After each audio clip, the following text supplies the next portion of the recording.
Hello, everyone, and welcome to another edition of the Tip Balls Podcast. This is a really exhilarating and exciting edition, if I say so myself. It is Friday, September 8th, 2023, and the Lions are on top of the NFL. It doesn't matter who I am, but to my right is the one, the only, Uncle Sam, Sal Signorelli. Hello. Behind the decks, on the ones and twos, as always, Bruce Emmerich Cream Pie Venditti. What's going on? I tried to make my team name in the fantasy league Emmerich Cream Pie, by the way, and it wouldn't let me. ESPN wouldn't let me do that. Just want you to know that. It's a shame. But what do you Try Emmerich Old Ball Bag. Still, maybe I will. Still in New York City. Oh, Looks like God. he's sitting. Looks like the High Line is sitting behind him in the distance.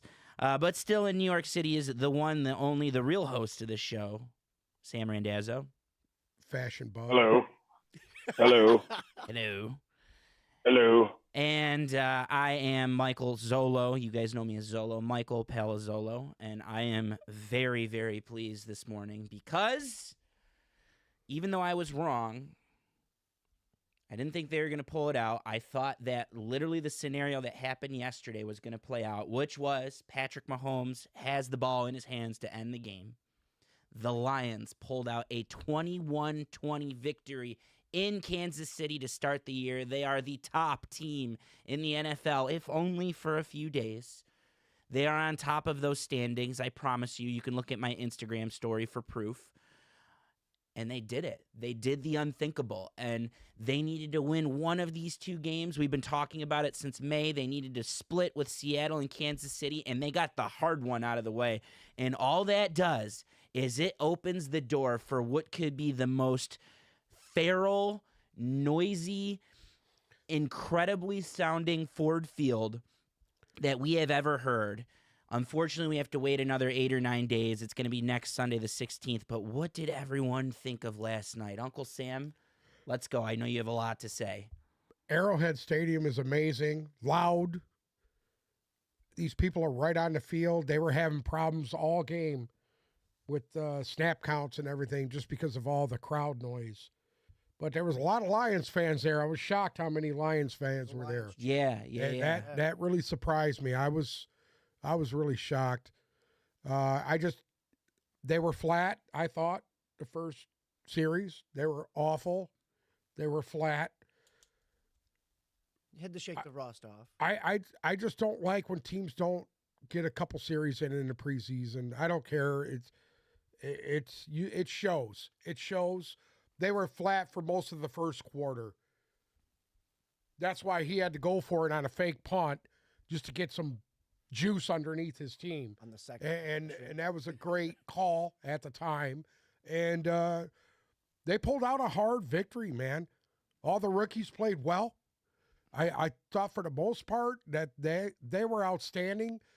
Normally you get one or two guys that are good that don't make mistakes.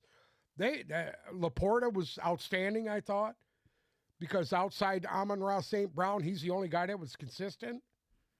I really liked what they did with David Montgomery. You know, I made the call on that. I think that kid's going to be a beast this year.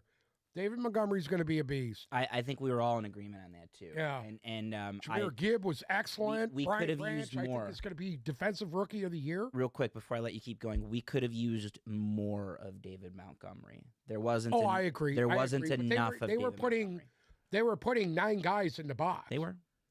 You know, and Although they couldn't Snead stop or Jameer Gibbs. whatever his name was, the defensive coordinator, Spagnola, he was sending corners and safeties on every play. When they thought they were going to run, he was blitzing corners and safeties. He was bringing 2. So I get it. I get it. That was the only way they were going to be able to stay in there. They had to blitz on every down. And unfortunately, outside Amon-Ra St. Brown and Laporta, they really didn't get any consistency from the receiver spot. Josh Reynolds did well, but Marvin Jones, let's all be honest. He you have to needs bring him up. he needs to go. He's not a 2 or a 3 anymore. He needs to go. He was the cause of that fumble, right?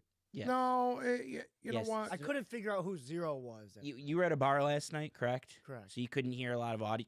Was there audio there? There was, but we were too busy yelling at the guy doing karaoke. That was Shit. the first fumble of Marvin Jones' career. And Really? and I think he's played over. I think he was close to 100 and some games. That was the first time in his life Yeah. that he had ever. But he had passes in his hands. He couldn't make the catch. Yeah. It's obvious he can't get separation anymore. I mean, I just Those to me, balls I went in his hands, think I don't he's know. a good mentor for these guys, but he's not viable anymore. I This is a very typical you take the day after a team that we should be celebrating wins. It's for you I to am go celebrating in. the win. I'm glad they won. I Start didn't think. Marvin, You know what? Ghost Marvin Jones right now. All right, Yes, let's the cut ghost this of shit. Marvin Jones. Let's What? cut this shit here. You want to sit here and pick apart the Marvin Jones situation? Go ahead. At the end of the day, realistically, it didn't have much of an impact on the game because the Lions were actually able to bounce back from that, which I didn't think they were going to be able to. Because on the same drive, you had a botched snap and you had the Marvin Jones fumble. I thought They right had a when I couple saw that, penalties too. right when I saw that drive, I was like, okay, this is going to go. This is cute. This is fun, but this is going to go the way that I thought it was going to go. The difference maker in this game for me wasn't the Kadarius Toney debacle. Yeah, he's It dog wasn't the shit. Marvin Jones. It wasn't the Marvin Jones fumble. For me, the Detroit Lions defensive front owned the line of scrimmage. Aiden Hutchinson was in on Pat Mahomes on every single play. I agree. Hutchinson was literally in Mahomes' face every single play. And at the end of the day, you saw Karlaftis get pressure on Goff a couple of times, but I thought the Lions' offensive line kept him nice and clean all night, and the Lions' defensive line had Mahomes. They literally, if you go back and watch it, every single play, Aiden Hutchinson pressured Pat Mahomes.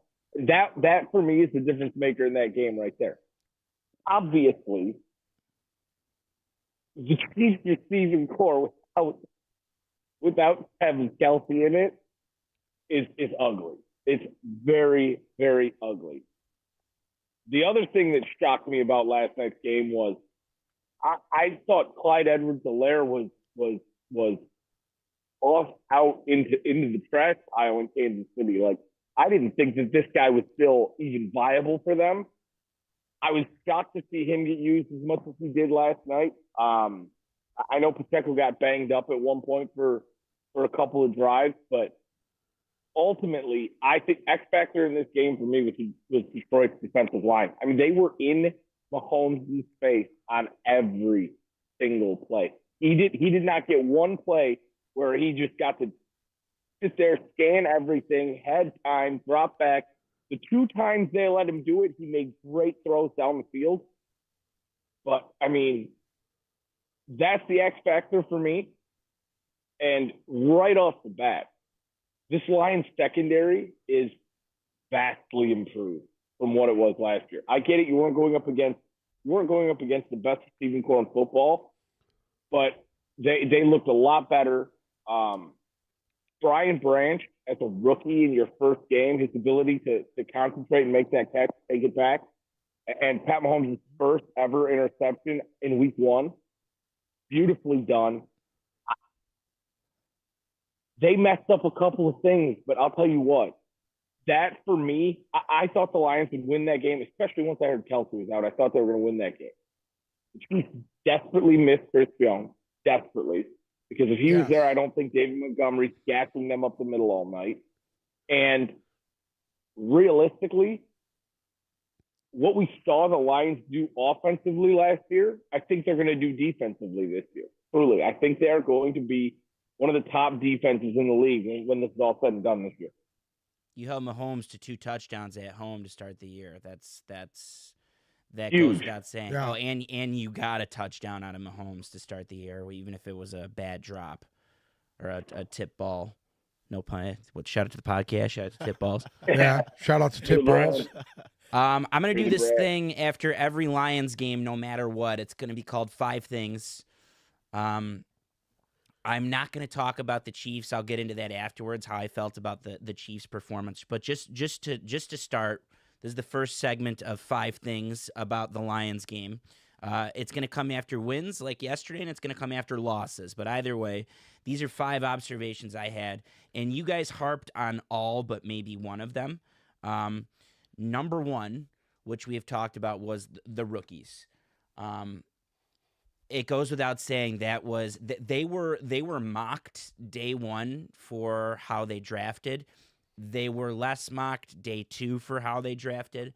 But either way, all 4 of those rookies that they took in the first 2 rounds made plays. They had impacts. Some surprised me, some didn't. We knew Laporta was going to be good. Yeah. We knew Laporta was going to have a big role. I didn't realize how. Okay, he caught everything. He caught every single thing that was thrown at him. And then this is what we were sold with Hawkinson, is the yards after contact. Laporta had that. He caught things, then took off afterwards. He didn't have drops, and he didn't just go down after he caught the ball. He made plays. On top of that, he was big, mainly in run protection, but either way, he was big in protection all night. I knew Laporta was going to be good. I knew he was going to have an impact, but I was floored. I was floored with how good he was. Probably the best all-around rookie on the field yesterday. Number 2, obviously Brian Branch. Less about he had a pick 6 and a 50-yarder, and like you said, the first one in Mahomes' career in week 1. It's the first pick 6 in someone's first game, a Lions rookie's game, since who, Uncle Sam? Did you see? Lem Barney? It was Lem Barney. Yeah. Lem Barney, which is one of the best DBs in Lions history. But we're talking. We're going. He was way at number back. 22, by the way. Yes, He wore 20. number I think 20 it was before what? Barry Sanders. Yep. 1964. Oh, stop. Yeah, it was a long time ago. Either way, and it was impressive. He was great in coverage. He was in on a lot of plays. Thank God it was just a cramp. And I saw when they were looking at him, and everyone goes, "Oh, it was a non-contact injury." I saw when they were massaging his calf that it was probably a cramp, and that's okay. And it's week 1. It was 80 degrees there. Not too worried. I'm really excited to see what he does in Ford Field against Metcalf, Smith and Jiba, and Tyler Lockett next week. That's going to be a great matchup. The Lions secondary with those guys. Number 3 was well, this isn't thing 3, but still on the rookies. Jahmyr Gibbs. He was good in flashes. It seems like we were wrong. I thought we would see a lot of Gibbs. It seems like they're introducing him slowly, which is fine. When we saw him, he was good and he was explosive. I don't know if they're ready to throw him in the pass game yet. Maybe we'll see more of him against Seattle's defense, which is a little bit more secondary friendly. But still, what we saw from Jahmyr Gibbs was impressive. He had a lot of broken tackles, but still feel like there's a lot left to be desired there. And then number 4, Jack Campbell. I thought just historically, linebackers come along slow, especially off-ball linebackers. It's hard. Are excellent. Because the speed of the game is different than college. That's the main difference in all sports, from an amateur level to the pro levels. The speed of the game, and linebackers have to adjust to the speed of the game more than anybody. Yeah. I thought they'd bring him on slow. He was not brought on slow. He was playing a lot of snaps last night, especially a lot of in the meaningful second half. snaps. He played a lot of snaps. Second half. It felt like he was everywhere on the exactly what you'd expect, off-ball plays. And the play before the pick 6, I don't know if you guys remember, but they showed a perfect replay of it. So he had a tip ball. He knocked a ball down to begin the second half. It was a beautiful play. Beautiful, beautiful play. Shout out Tip Ball. Shout out to the podcast. It was a beautiful play. But on that play, he was calling out a coverage, and he was looking the opposite direction, then changed directions in order to tip that ball. And I thought it was so athletic for a 6'4" linebacker. For a guy it was a beautiful play, and it was an impactful play, too. That would have been a first down, and it would have been a caught ball. So all 4 rookies floored. They're only going to get better. Although that was to Kadarius Toney, and who knows if he would have caught that. Yeah, so we don't know for certain. He was awful last night. He was dog shit. We don't know for certain. Number 2, and go ahead, Sam. Real quick on the rookie. I agree with every single thing you said. I thought Laporta was good in the pass game and even better in protection. Jack Campbell was all over the field. Agree with both those things. we didn't get a lot of Jahmyr Gibbs, like you said, but when we did, the way that he was able to bounce off of defenders, I can't remember if it was the first run or the second run that they gave him.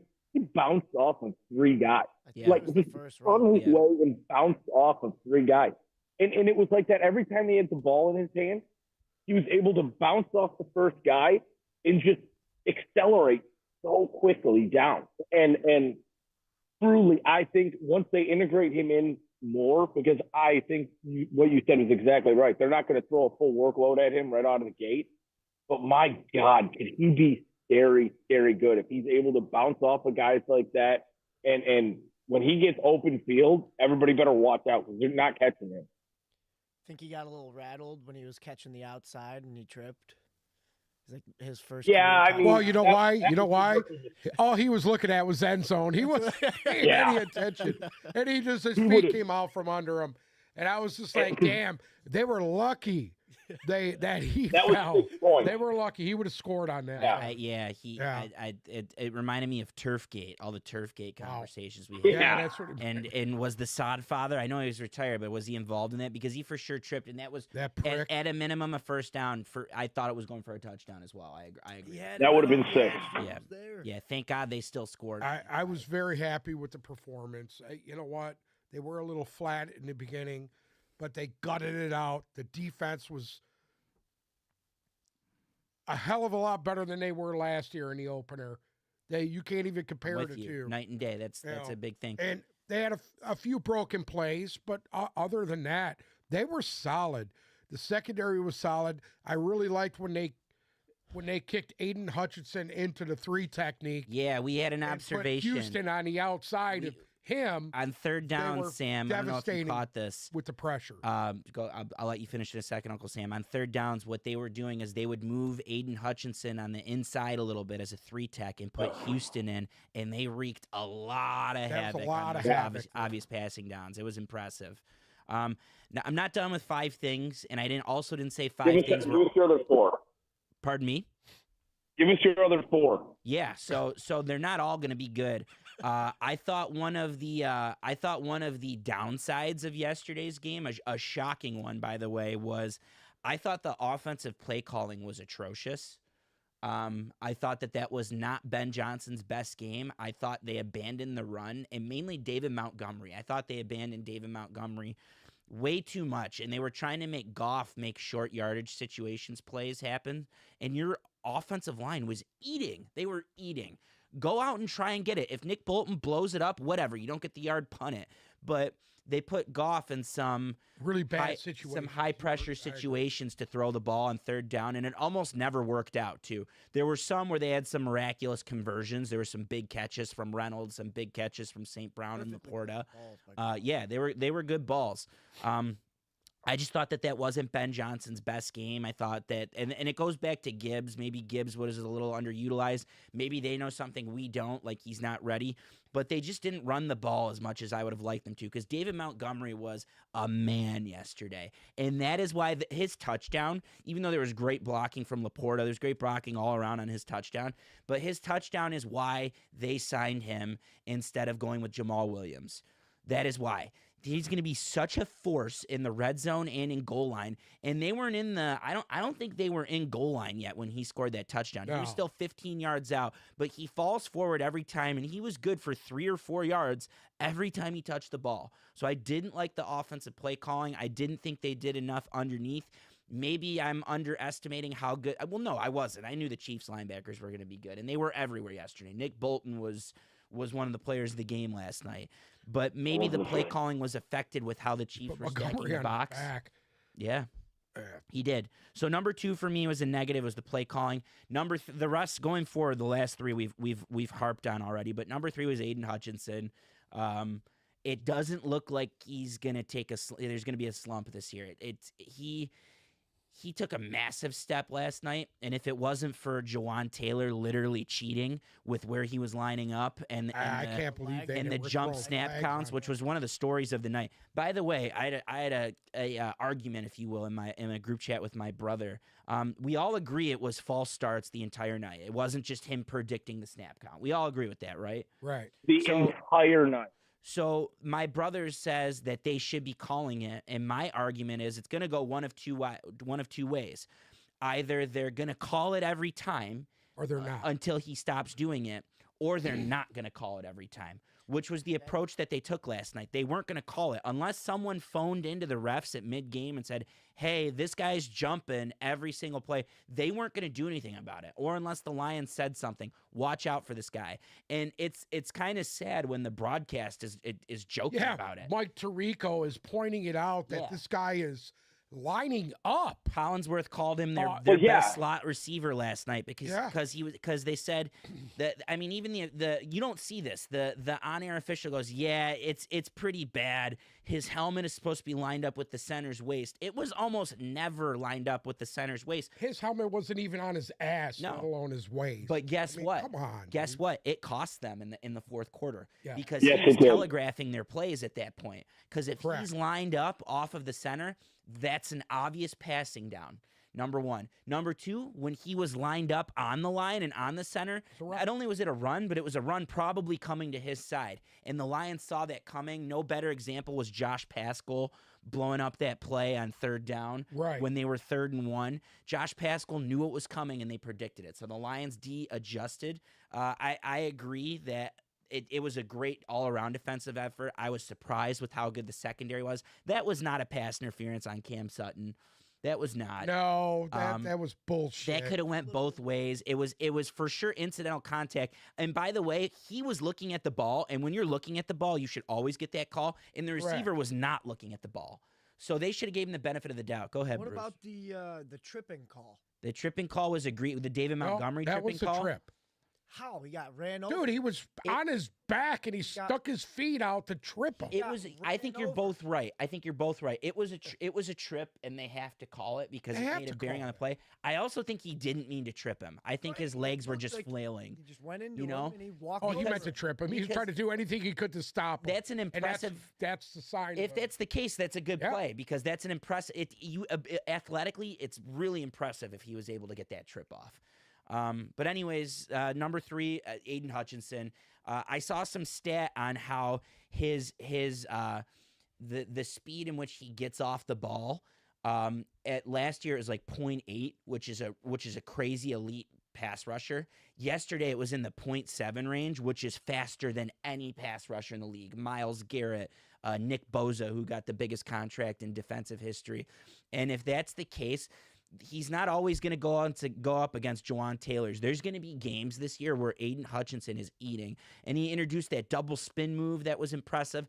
And by the way, especially in the first half, when he was getting blocked, they were wrapped around his neck the entire night. Him and Aleem McNeil were getting held almost every Mahomes play. passing down. Yeah. So Aiden Hutchinson was a major standout for me defensively yesterday. Number 4 on 5 things. Again, I didn't say they're all going to be positive. I think the Lions need a pass catcher.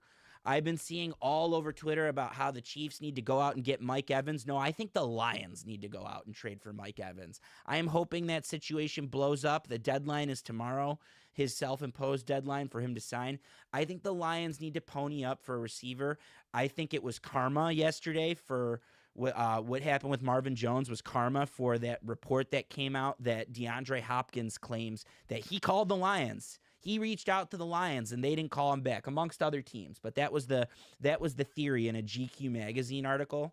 And I think the Lions need a receiver. I love Marvin Jones. I think he's going to be good. I think it was just an off night. But it's no coincidence that was the first fumble of his 12-year career. He's the oldest receiver in football. That was the first fumble of his career. And it was a big one. It ultimately didn't matter, like Sam said, but it was a big one. He had some big drops, some big ones in the second half. And that was just not like the Marvin Jones that we knew. And it was not like the Marvin Jones of the last 2 years of Jacksonville. He made a lot of clutch plays with a high target share in Jacksonville. So I'm hoping that's a one-off against a good team. I'm happy. Reynolds didn't start great. Reynolds stepped up big in the second half. He had 4 catches for 80 yards. I've been saying for 2 years that there hasn't been enough of Josh Reynolds. There wasn't enough of Khalif Raymond yesterday. Yeah, that's the thing that surprised me. I am shocked that they didn't have him on the field more because Raymond's the guy that stretches the field. Mm-hmm. And he made the one target Kansas he City did make was a play. doing everything they could to make Goff pass. Mm-hmm. They had so many guys up on the line of scrimmage on every play. I'm with you. I was just like, man, I'm with just you. not taking advantage of the downfield stuff. So I wouldn't be surprised if they are making phone calls on wide receivers. I don't know. The consensus last night is this is why you really miss Jameson Williams. Yes. Because in those situations, his speed will bail him out. And Right. in short yard, in passing downs where Goff has intense pressure, which was often yesterday. That was their goal was to make Goff uncomfortable. Didn't really work. Maybe not that it didn't work, but he made the plays when he needed to. But in those situations, when you have Jameson Williams and his speed, he's getting open by creating separation with his speed, and Goff could have looked towards him. And there was a lot of times where they missed that. Now, who knows if Jameson Williams would have caught the ball? I just know that 1 down, 5 to go, and they cannot wait for that guy to get back. So I wouldn't be shocked if they make a phone call on a stout wide receiver in the meantime. And then number 5 on 5 things, it's a good one. I thought the Lions were completely unfazed yesterday. I thought they were unfazed with everything.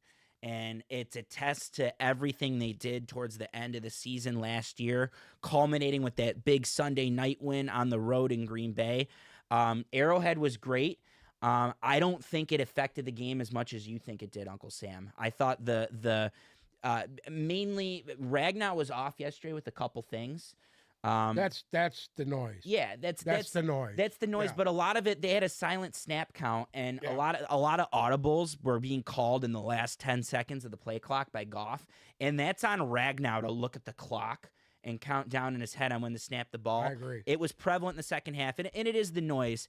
But for the most part, they were completely unfazed. They were unbothered by the crowd. They were unbothered by the fumble. They got back up on the horse every time something happened and made a play. And I just thought that was so that's impressive. the coaching staff. That's You got to the- give the that's the coaching staff coaching. credit for That's that. the coaching, and it was 2 years worth of build to get to this point. Right. They weren't the team that had been in those situations, and on top of that, they're young. They're a top 5 young team in the Yes. league, but they were unfazed by almost every element yesterday. And if that's how they're going to approach the road, I don't think they have many tougher road games than that. I mean, they have tough teams on the road, but tough road environments. Hey, you're playing the champs. You're playing on the the road. champs on the road in arguably the loudest outdoor stadium. Yes. And they were completely unbothered by it. They were unbothered. They didn't care. And Dan Campbell said, I don't know if you guys saw the locker room talk this morning. Last night in his press conference, he said, I'm not surprised at all. And he told his team last night in the locker room video, we're not shocked. We expected to come in here and win. And if that's the mindset that they're going to approach these road games, I love that. they're going to be a tough out, not just at home, but every week, week in and week out. I think the Lions are going to be a tough out. They outworked them. They outworked them yesterday. And it, like you said, Sam, you nailed it. In the trenches, they were dominant. I'm sad they went away from the offensive line a little bit in the second half because those guys were eating. The defensive line was eating, and it's only going to get better. They're not going to be playing a team that cheats off the line of scrimmage the rest of the season. And I'm excited to see what they do from the trenches out. One other thing. I thought, going to what you guys said about how I don't think they were really fazed by being at Arrowhead. I don't think they were fazed by playing the Chiefs. I thought Jared Goff last night, it looked like he took a step from last year to the last night. I mean, he looked poised the entire game. He looked calm. He looked cool. He looked collected. I mean, for anybody going into Arrowhead, we know it's not an easy place to play. Going in on the Chiefs banner night, you got the B-52s doing the flyover. Like, I feel like it'd be real easy, especially with the amount of rookies they got on that team that are going to have a big impact, for them to have been in their head a little bit. I didn't see that at all. The first drive was kind of rusty, but I gotta give praise to Goff last night, because there's no point at that game where I thought he looked rattled whatsoever. He's been telling people it's the most confident he's ever been in his entire career, and he's hitting his prime, and he's in a groove, and it's proven. And I'm happy you said something, because we'd be remiss to bring up he's now the he now has the third longest streak in NFL history of passes without throwing an interception. In front of him on the list is Tom Brady from 2022 and then Aaron Rodgers. I think he's got to pass like 402 to get there, and he's at 350 or 360 something. So if he goes another 3 or 4 games here without turning the ball over, he's going to have the longest streak in NFL history without throwing an interception. And it shows. I'm not going to say he's on fire right now, but his confidence level is major. This is a guy that was supposed to be a throw-in in the Stafford trade with 2 first-round picks. Oh, we'll give you Jared Goff, too, to dump the salary. And that could end up being the most key component of that trade, is you were given a really good quarterback and a guy that can get the job done. So I'm happy you said something about Goff. I think it'll only improve. It goes back to the rust, like you were saying, Uncle Sam. Goff didn't play in the preseason, and there may have been some live game rust. They were 2 or 3 weeks removed from those practices with the Jaguars, which was their last live action with the ones. And that doesn't even compare to playing a full game, especially on the road. I think Goff will only get better. I think they're going to get him a little help. And then eventually you're going to get Jameson Williams back, and you're only going to see more from Goff. And I'm excited to see where that goes. And give it a few weeks here, because if that's what we were given last night out of him, stay tuned, because I think he's got more left to give. I think he's got bigger throws left in him. I think there's going to be more downfield stuff. I think Ben Johnson's got a lot up his sleeve, even if it didn't show last night. And it's going to start with Jared Goff. Exciting times. Great game. I think every single Lions fan this morning feels a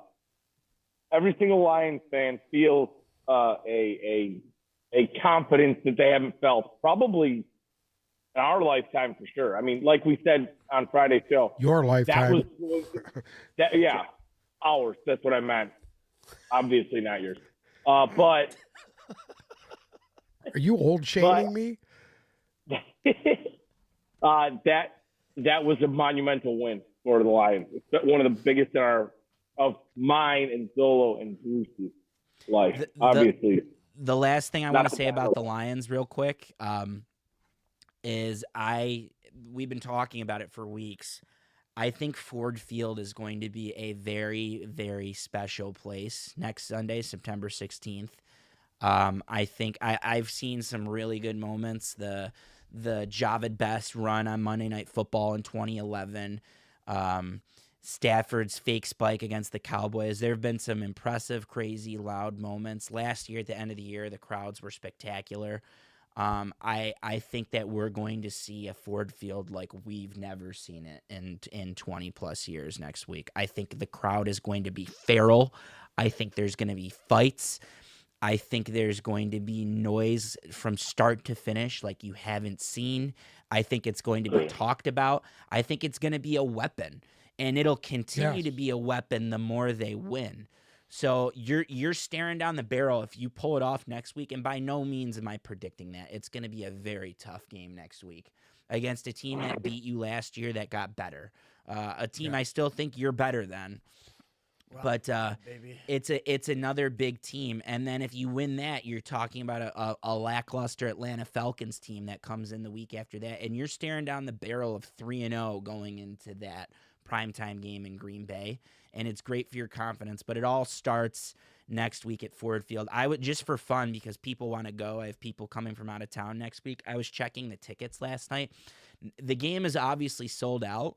There is a chance that the aftermarket could sell out for that game. There is a chance that the tickets listed on StubHub and SeatGeek and the NFL Ticket Exchange, that those are going to sell out, because that's the demand. I've never seen a regular season demand for a game like I have for next week, and I think it'll show. I hope it's as special as I'm hyping it up to be, and I think it will be. I think Ford Field is going to be incredible next week, and we just had to wait all summer, and we were blessed to have the Lions in the first game, but now we got to wait 8 or 9 days here to get back to 9 days to get back to the next one, and it cannot come soon enough. I am so excited to see the Lions at Ford Field next week. I just want to put that out there. It's going to be special. It's going to be really, really special. Standing room, right? Oh yeah, the standing room will probably sell out for that game. Yeah. Standing room is going to sell out for that game for sure. All right, are should we ready move to on to make the picks? rest? You've read my mind, Solo. Let's do it. You read my mind. It's Our week one. pick. We got no bye weeks this week. This is going to be fun. Bruce, make sure that you are taking notes and writing these down. We're going to throw this around the horn real quick. So for me, Uncle Sam, as soon as I'm done, chime in. Solo, wrap it up and bring it back around. First game of the Sunday slate is the Carolina Panthers going to Atlanta to play the Falcons. Falcons are a 3.5-point favorite. Over-under in this game is 39. And I'm going to be blunt. We don't know what to expect out of this Panthers team. We really don't know what to expect out of this Falcons team. Everybody knows who watches this show that I'm higher on Desmond Ridder than most. I think it's going to be the Bijan Robinson show in week one. I think Bryce Young might have to wait another week to get his win just because we don't know what to expect out of this Panthers team. We haven't really seen a whole lot of Bryce Young. I'm going to stick with the Falcons in this game. I'm going to give them the 3.5 points. That over under a 39.5. I'm going to take the under. I just don't see a lot of scoring in this game, but I do see Bijan Robinson having his coming out party. Panthers defense is stout, but if he's everything that everybody said he was, he should have no issue with it. Give me the Falcons minus 3.5. Uncle Sam? I'm going to take the Panthers in this game.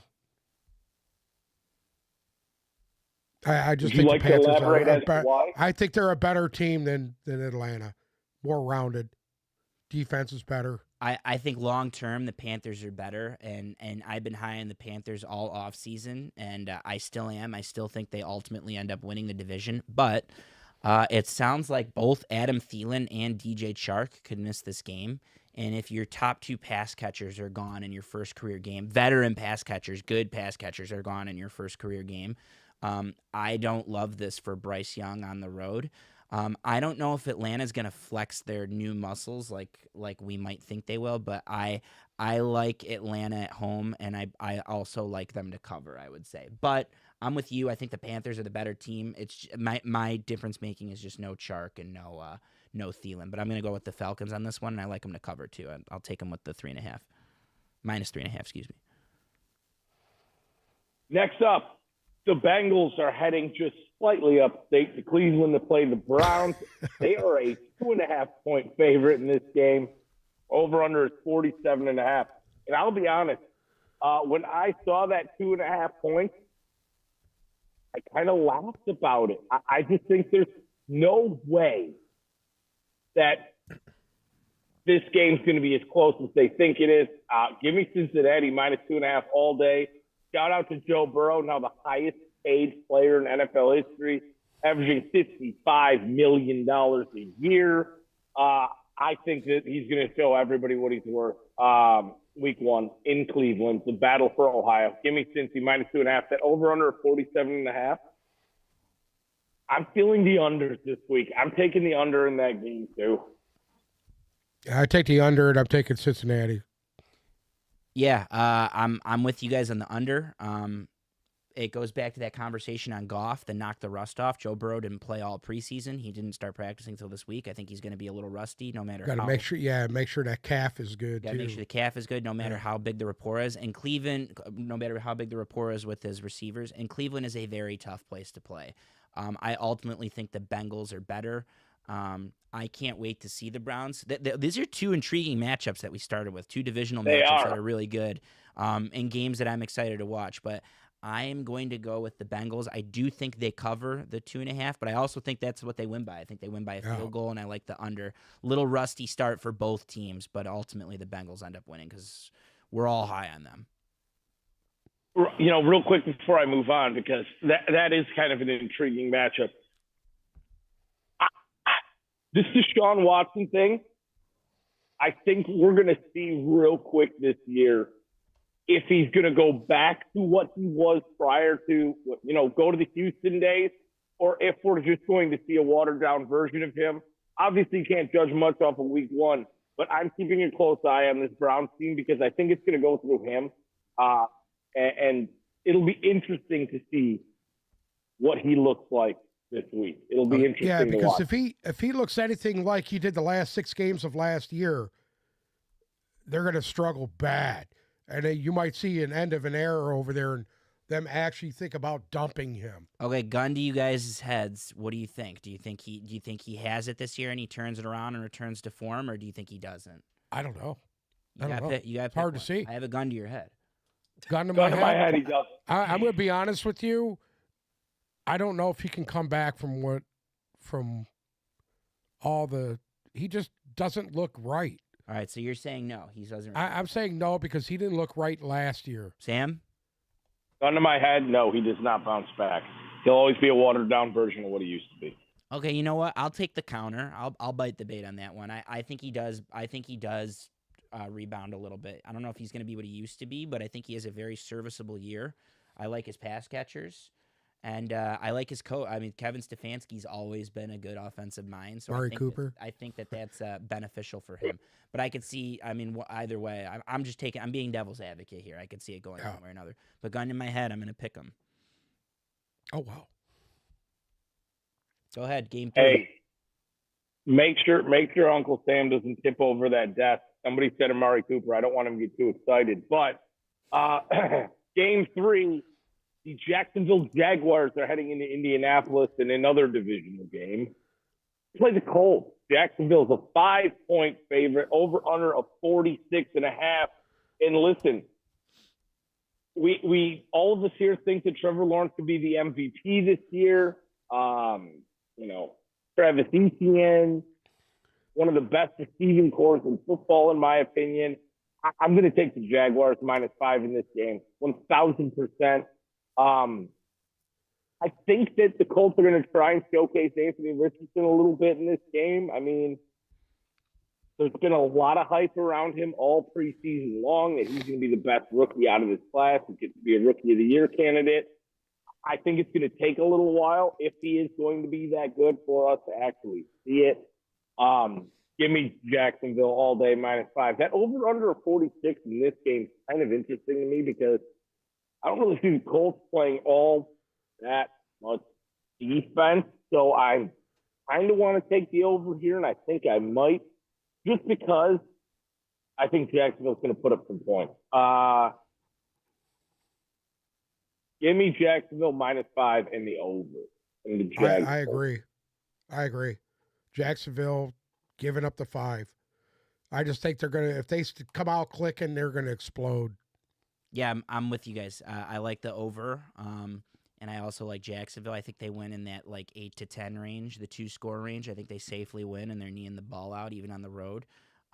Indy, typically, it used to be a tough place to play. It's not going to be this year, and it's a little bit of a rebuilding year. They remind me of the Lions maybe 2 years ago. I don't think they're ready. I'm excited to see Anthony Richardson though. I want that on the record. I'm excited. I think everybody is.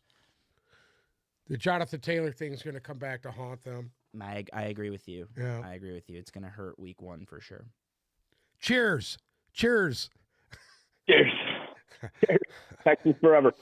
Next up, the Buccaneers are heading up to Minneapolis to play the Vikings. Minnesota is a 5.5-point favorite, over under a 45.5. And I am going to give this game a special tagline. This, to me, is going to be the blowout of the week.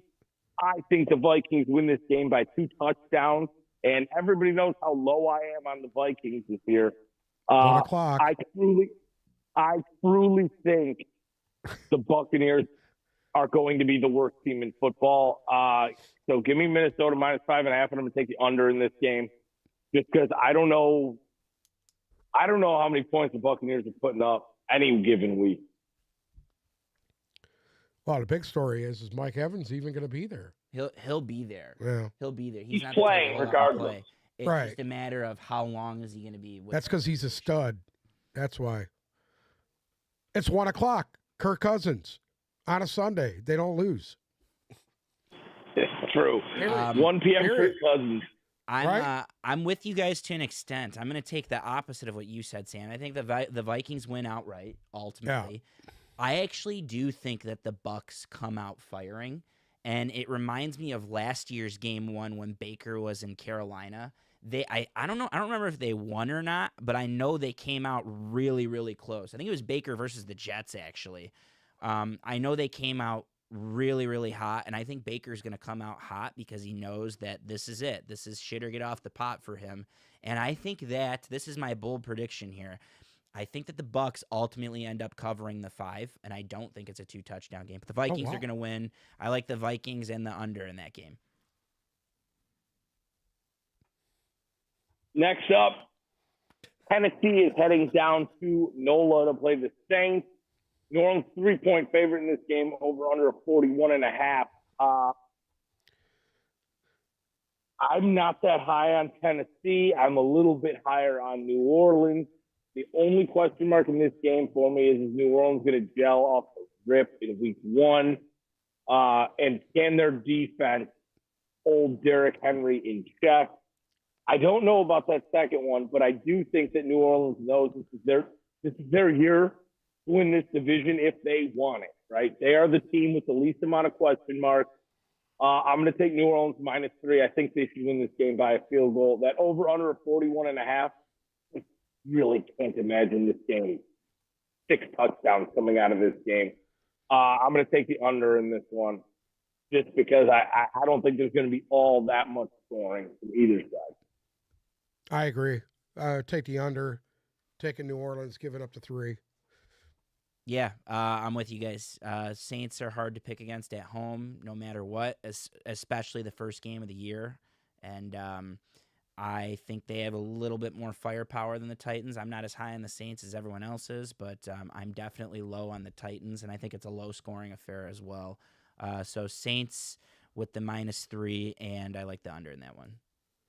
When did they change the name to that to the Caesars Superdome? It was Mercedes. It used to be the Mercedes-Benz Superdome. I'm sorry? It was Mercedes-Benz. It used to be the Mercedes-Benz. Yeah, but when did they change it to Caesars Superdome? In the last like 2 or 3 years ago. Oh, yeah. Did not know that. Okay.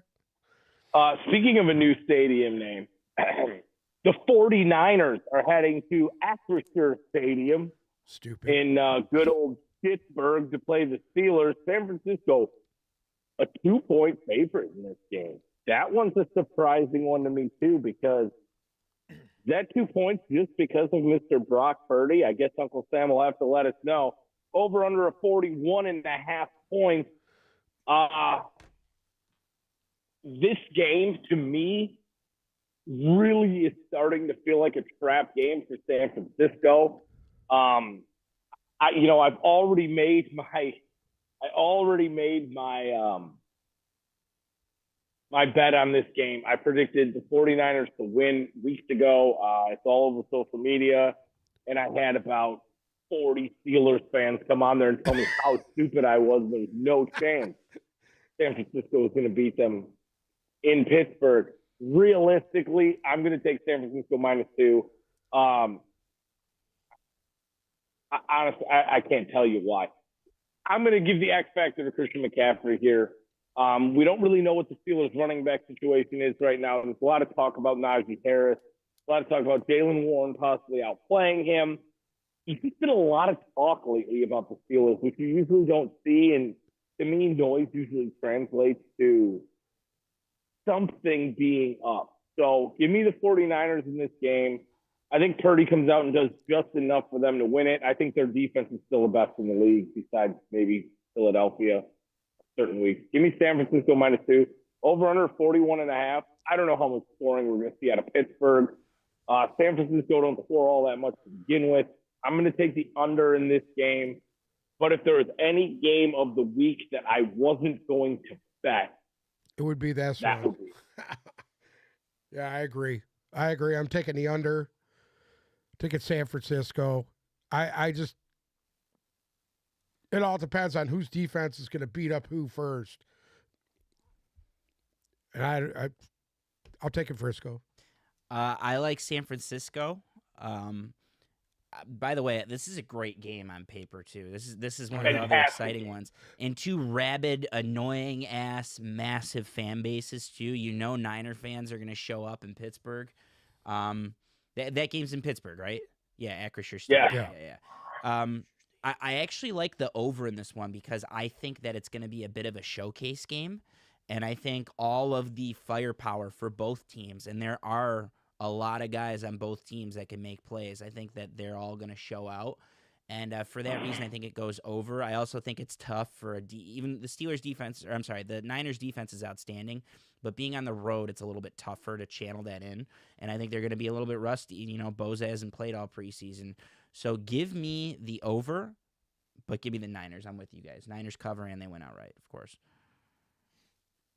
Next up, Josh Dobbs and the Arizona Cardinals head to the capital city to play the Commanders.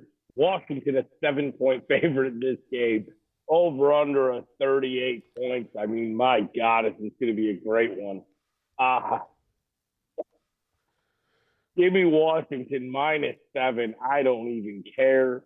And I'm going to take the under because what are we going to get a touchdown out of James Conner on the Cardinals side? I mean, I don't really see Josh Dobbs coming out and just tossing dimes at the Hollywood Brown all day. So I'm going to take Washington -7 in this under.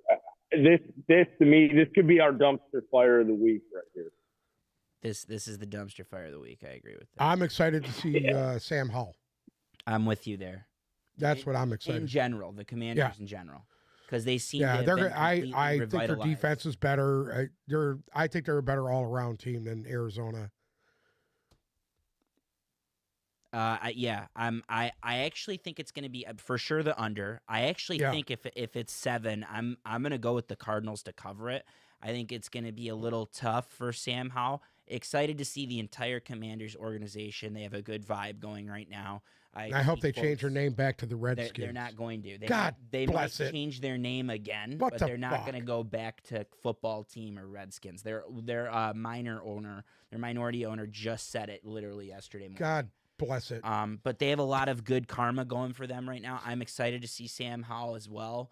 He's one of the top 5 or 10 players I'm excited to see this weekend. And I just think that that's just a bit of a slugfest. Terry McLaurin's coming off of an injury. Look out for Logan Thomas in this one because the Cardinals were very bad against tight ends last year, and Logan Thomas is not on any injury reports for the first time in a long time. And Eric Bieniemy, the new offensive coordinator, loves to utilize tight ends. Right. He gave birth to Travis Kelce.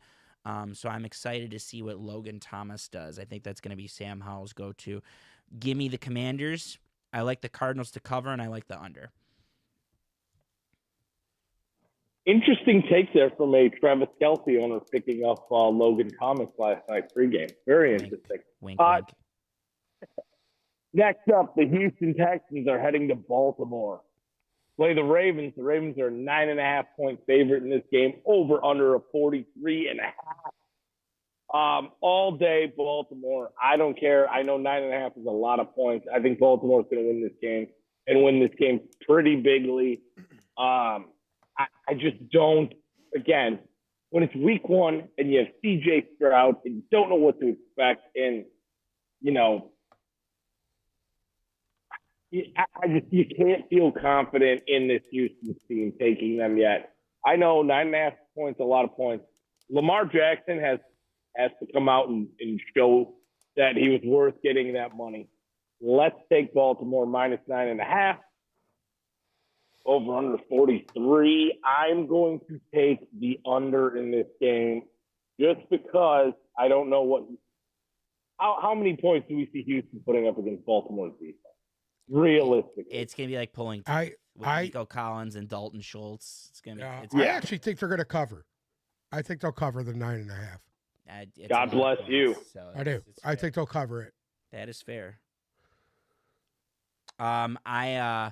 I'm with you, Sam. I like the under, just because I don't see a lot of points being scored both ways, and I don't think Lamar played in the preseason, and No. I think there's going to be a little bit of rust there, a little bit of rust. But it'll again another showcase game. We're going to see a lot of Flowers. We're going to see a lot of Odell. And yeah, I think they're going to try and show this is why we signed this guy for this long, and I think Lamar is going to reciprocate. And you said it perfectly. It's going to be hard for Stroud. That's a hard environment for C.J. Stroud to kick off. And Miko Ryan's making his head coaching debut. yeah, Yeah. exactly. I think they're going to be fired up. D'Amico I think they're going to Ryan's be a little first tougher than game. people think. They're going to be good down the road. I don't think this is the game where we see that. And I actually like the Ravens with the 9.5. I'm big on the Ravens this year. I still think they're going to the Super Bowl. I like the Ravens with the 9.5. And I also like that under. Next up, we have a nice divisional game. The Packers going to Chicago to play the Bears. Chicago is shockingly a 1-point favorite in this game. Over under of 42. I'm going against the grain. I'm going to take the Packers in this game. It's not And against the I'm grain. gonna- It's the I don't see how Chicago's favored, but here I I don't am. either. Here I am, the villain, still wondering how the hell this is happening with the Bears. Go ahead. I'm sorry. I didn't mean to interrupt you. I'm I'm- going to take I'm the taking- over, and I'm taking Green Bay. Go ahead, Sam. You had something to say before I cut you off. I'm taking the under. Green Bay in the under. Yeah, Green Bay in the under. I think it's going to be a shootout. Green Bay in the under. I think Green Bay doesn't have problems too. They own even if it was only Aaron Rodgers, they own Soldier Field. Their fans are rabid at Soldier Field. I don't think Bears hype is similar to Lions hype, but I think a lot of curious Packers fans are going to be there to support Jordan Love. Oh, yeah. And Right. I still buy into Jordan Love, and I don't buy into Justin Fields, as you guys are well aware. I for sure like the Packers to cover. I for sure like the Packers to win outright. And I think I'm in on that under, too. I think that's a solid under. I could see 2 touchdowns out of Jordan Love and then an Aaron Jones touchdown, and then Fields maybe getting 10 points or so or whatever, somewhere there in that 10 to 17 range. So I like the under in that one. I love how Uncle Sam just said, I can see this being a shootout. When I think it's going to be a Fields was- shootout. I do.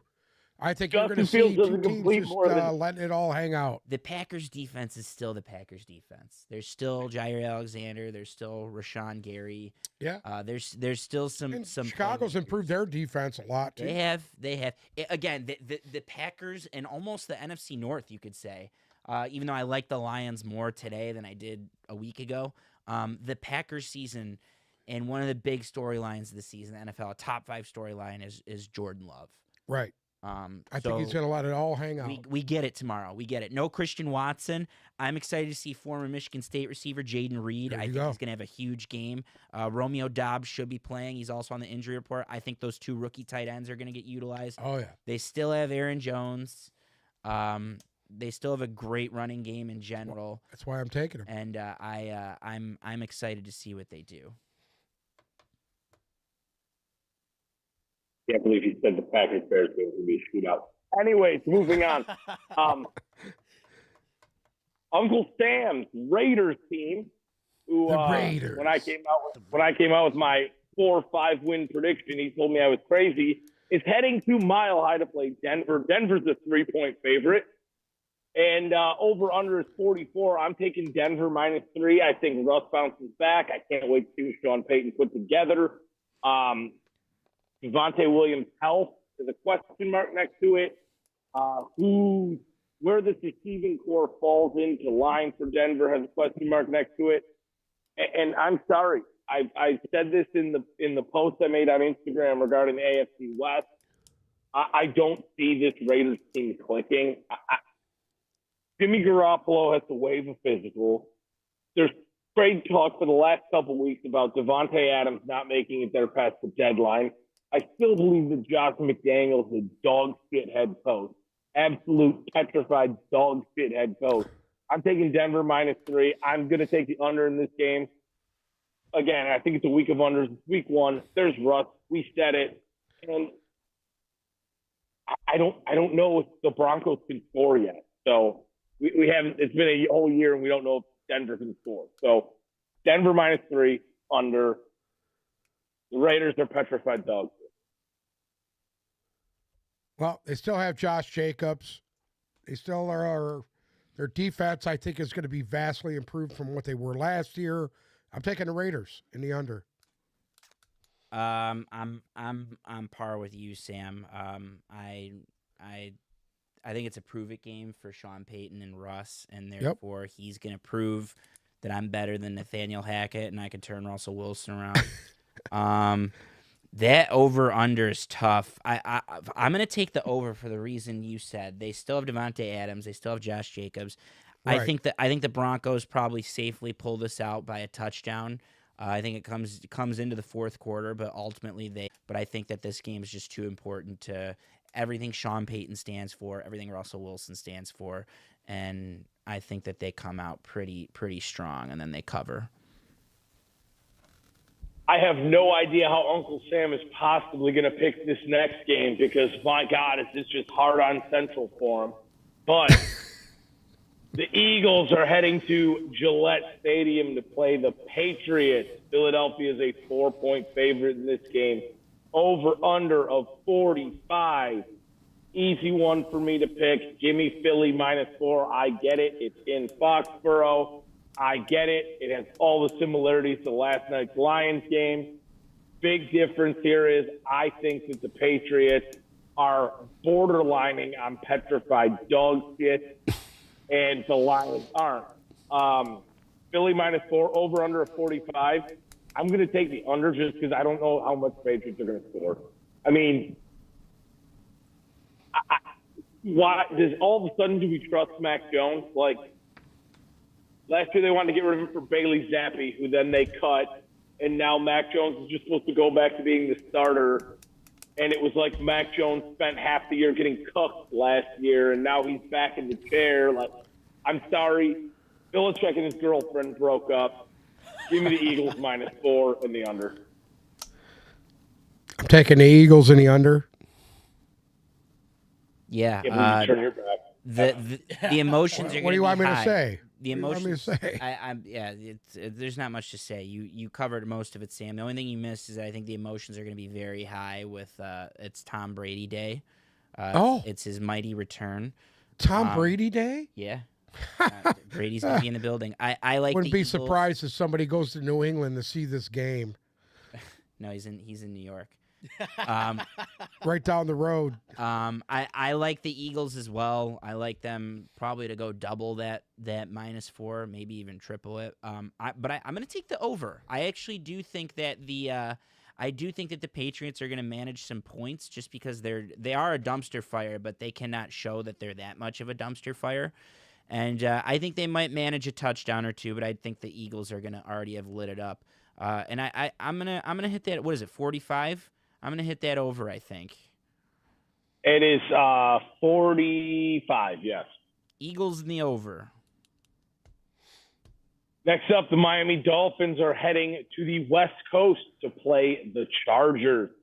Good game right The here. Yeah, this should be a Chargers fun Big game. one. This should be fun. Chargers are a 3-point favorite, over under a 51. This one is easy for me. Give me the Dolphins to cover. Give me the Dolphins to win. And give me the over. I don't think there's going to be an ounce of defense played in this game. I think it's going to be shootout central, and I think Miami's ultimately going to pick up a W. I agree. I'm taking Dolphins in the over.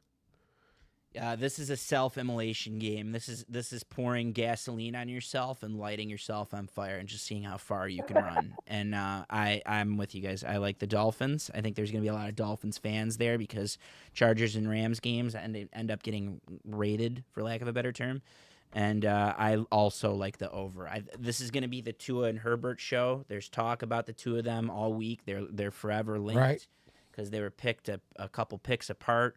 And I'm excited to watch both of these guys eat. I think it's going to be great if they have two healthy offenses, which they do. And I also like the concept. Probably of the only McDaniel time of the going out year they're west. going to have it, too. Yeah, yeah, maybe. Yeah. I'm with you. Next up, the Rams are heading to Seattle to play the Seahawks. Seahawks are a 4.5-point favorite, over under a 46. No Cooper Kupp. We might just see the 2-2 Atwell show, baby. Uh-oh. But I'm not banking on it, and I'm not picking it. I'm going to take Seattle -4.5. I think they'll win this game by a touchdown. my faith in the Rams is quickly heading downhill. And my thoughts that they could be entering into the Caleb Williams sweepstakes and letting Matt Stafford head off into the sunset, I think that's becoming a real thing pretty quickly here. I'm going to take Seattle -4.5, and I'm going to take the under in this game. But you never know. We could get the Tutu Atwell show, or the Nuka Puka. Pua Anuka. Puka Kanuka, yeah. Poi poi. I'm going to take Seattle in the under. Yeah, I'm with Uncle Sam. Seattle in the under. I don't think Seattle's got some crazy bloodbath offense, and I think the Rams have just enough on defense to keep to in counter check. it, to keep it low. So I like the under in that one. I think the Rams are going to be rusty, if not bad. Fringe, but they're going to run the ball well, and that's Yeah. going to keep the scoring a little bit lower, in my opinion, because Seattle can't stop the run as well, and the Rams should be able to run the ball well. They got Bobby Wagner back, so Yeah, we'll see what yeah. happens. Bobby Wagner the flipping Rams, they flipping came sides. back. Yeah. Bobby Wagner flipping Yeah, sides here. that's going to be a big emotional game for him. Yeah. know? Seattle's got a lot going for them. I don't think they're that good, but I think they're going to show out on Sunday. And I like the Seahawks with the 4.5, and I also like the under. The Rams are borderlining on petrified dog shit. Yeah, at this point. they're fringe dog shit for sure. And I'm happy you talked about Caleb Williams because he plays right there. Right. And I think that I bet you he'll be at the game. that's going to be a narrative. That's going to be an LA Times narrative all year. Is do you tank? Real quick on Caleb Williams, his dad came out and said the NFL system's horrible because if you're the number one pick, you get rewarded by going to the first team, and the system's built against you. So he brought up a point. Why not just hold out? He gets enough NIL money. Why not hold out until you know a team that you like is picking first? So I think that's bullshit. I don't think it's going to work that way. I do think Caleb Williams ultimately goes number one overall this year. It's just too much money to leave on the table, and it's his dream. And I think that the Rams are totally in contention to win the Caleb Williams lottery. Next up in a divisional game, the Cowboys are coming to New York to play the Giants on Sunday Night Football. Dallas, a 3-point favorite in this game, over 5.5. You guys sound still- better. Yeah, I could hear you. Are you worried about your sound right now? Yeah, my headphones just died. You can still hear me? You sound better with the Yeah. computer audio. Way Yeah. better. Perfect. Might be a little background noise, but Cowboys coming to New York to play the Giants. Dallas -3, over under 45.5. As much as it pains me to say this, I think I'm going to take the Cowboys in this game. In this game, I'm going to take the Cowboys to cover, and that over. I'm going to hit the over in this game. I think Daniel Jones has something to prove. I think the Cowboys need to have a show-out game. I think this is going to be a good divisional game, but I think ultimately Dallas is going to pull it off, to Uncle Sam's dismay. All I'm going to say is this. I'm going to take the over, and I have no confidence in Dak Prescott, so I'm taking the Giants. I want You to have know- more confidence in Daniel Jones than Yes. Dak Prescott? Abso-fucking-lutely yes. I hate Dak Prescott. He's dog shit. He's absolute dog shit. Petrified dog shit. He's absolute dog shit. Okay? Prehistoric dog shit. I want you to know, I was drafting two teams at once the other night, and it was very difficult. And I mentioned it in the text. I had the first pick. I'm sorry, I had the second pick in the one league, and I had the last pick in our league. So I'm picking two guys in a row in one, and then four. Like basically, I'm drafting four guys at once, and I could not balance, and I was struggling with that IDP draft. I had issues, and therefore, I don't know if you noticed, I was auto drafted Dak Prescott. I didn't draft him. I just want you to know that I don't want you to hate me. That was auto draft. I think I was also auto drafted Deshaun Watson, which I'm not happy about. But There's two guys that you don't draft. One of them is Dak Prescott. Who's the other one? Deshaun Watson. No. Sam, who's the other guy you don't draft beside fucking Dak Prescott? I'll give you a hint. It's a tight end. Kyle Pitts. Oh, Kyle. Motherfucker, Kyle he's Pitts. god awful. I think he might be Christ. back. I think Kyle Pitts might return this year. But Don't count on it. I disagree with you, Uncle Sam. I'm getting higher on the Cowboys by the day, unfortunately. I like the Cowboys team. I Mhm. don't trust Dak Prescott. Okay, you ready for this? Yeah. I'm gonna fuck your ass up right now. Dak Prescott has won 10 games, 10 starts in a row against the New York Giants. Okay. He has not He's lost. due for a loss. He has not lost to the Giants in, I think, I want to say since 2018 or something. Okay. It may have even been earlier. You'll have to fact check me on that. Crazy Okay. shit's happened. I think that holds. I think the Cowboys defense is I think that the Giants from a pass catching perspective are going to struggle similar to how the Chiefs struggled yesterday. I just don't think they're deep at pass catchers. And I'm excited to see Jalen Hyatt. I don't think it's going to be enough his rookie year going against Stephon Gilmore.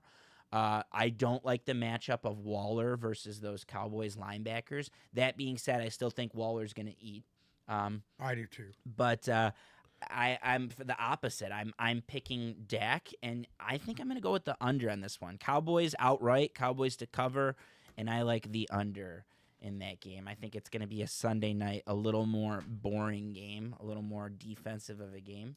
But I'm going with the Cowboys until I see Okay. other out of the Giants. I think the Cowboys are going to pull it out. And the Bills Jets, we're going to preview on Monday. So that one you're going to have to wait for. I can tell you what I'm taking right now if you want to know. Is it Go ahead, give us gangrene? JETS. That's it. Gang Green, baby. Gang Uh, Green, Aaron Rodgers at home The ghost of Randall against Cobb. the biggest choker in the NFL, Josh Allen. Hey, And, you want to know what'll be Lazard. perfect? What?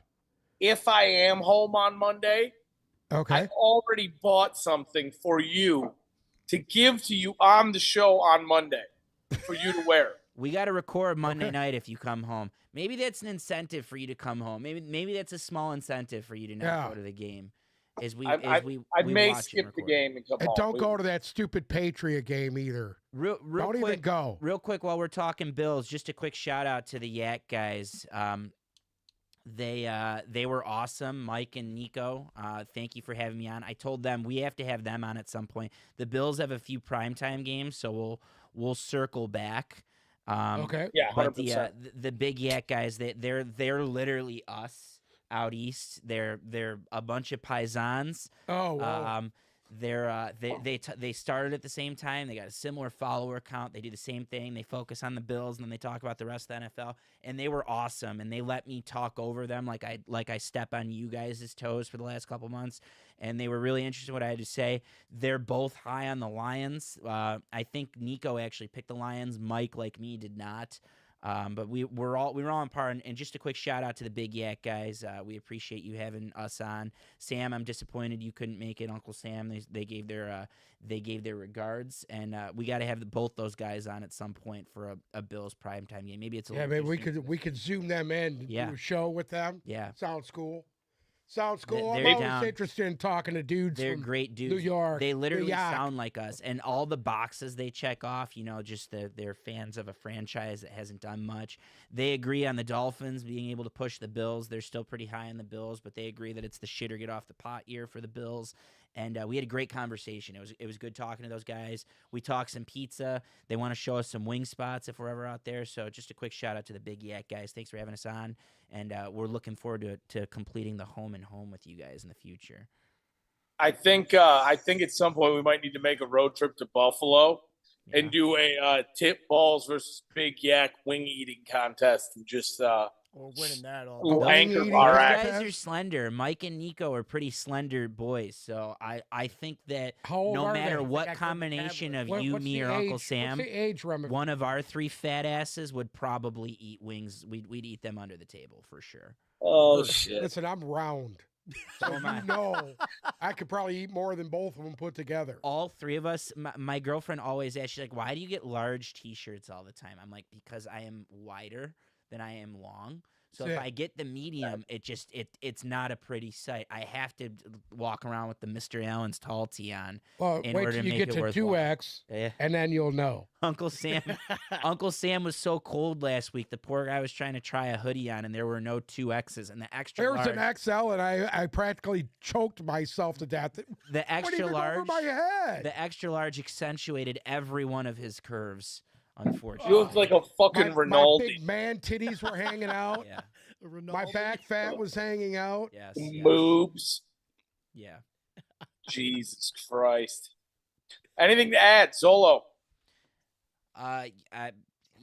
I'm still over the moon from last night, and at moments it hasn't really hit me. And go Lions! I'm emotional. Like I was crying last night, and I'm shocked I'm not crying right now. I might be in tears when I see Ford Field next week. I will. But I'm pleased. It's only that's the first stop of the train, and it was one of the hardest stops. And I think a lot of people are going to be bought in that weren't bought in. There's still going to be a slew of people that are not interested at all, and a lot can go wrong between now and the end of the year. But yeah, I think we're on the horizon of some really, really big things in Detroit this year with our pro football franchise.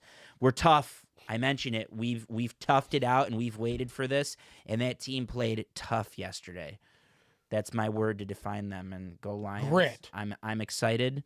I'm excited for the big weekend ahead too. They had grit yesterday. Grit. I was wearing my grit All shirt. kinds of grit and balls. Yeah. Balls. They had balls yesterday. They were balls. Fake punt inside Yeah. your own 20 in the Yeah. first quarter. Next week, in 9 days, I want to go to Ford Field, run across the field, and Superman punch Pete Carroll. That's what I want to do because I can't stand that prick. Bruce, anything to add before we end? I will say, Although Out he's of 70, he everything- might whip my ass. shout out to Mike Dana. He played lights out against the the offensive line for the Lions. Mike Tirico gave De La Salle a shout out yesterday too. Nice. All right, That we're into the intro.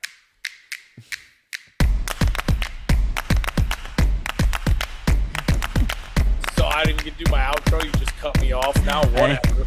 That's exactly what happened. What the fuck? Fuck